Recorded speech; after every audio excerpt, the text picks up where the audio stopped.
செந்தில் பாலாஜியை கூப்பிடு, ரவுடியை கூப்பிடு, உருவாக்கு. 3 பேர் சேர்ந்த கூட்டணி நைட்டே தெரிஞ்சு பாருங்க. செந்தில் பாலாஜி வேலையை செஞ்ச உடனே மகேஷ் பொய்யாமொழி ஓடி வந்தாரு.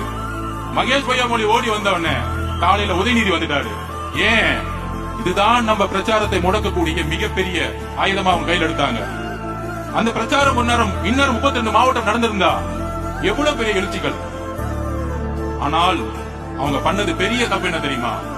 தலைவரை டச் பண்ணிட்டாங்க.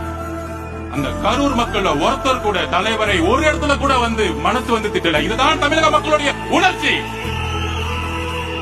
உதயநிதி அவர்களே, மகேஷ் பொய்யாமொழி அவர்களே, செந்தில் பாலாஜி அவர்களே, உங்களுடைய 3 பேர் கூட்டணியுடைய சூழ்ச்சி கரூர் மக்களே தூக்கி எறிஞ்சாங்க 30 நாள்ல. அது மிகப்பெரிய பேரன்பா தமிழக மக்கத்துல மாறியது. அந்த திமுக இந்த மாதிரி ஒரு படுபாவித்தனத்தை செஞ்சிருச்சு. பெண்கள் மக்கத்துல மிகப்பெரிய எழுச்சி, ஒரு அன்பு, ஒரு ஆதரவு எங்க இருந்து உருவாச்சுன்னா கரூர்ல இருந்து உருவாச்சு.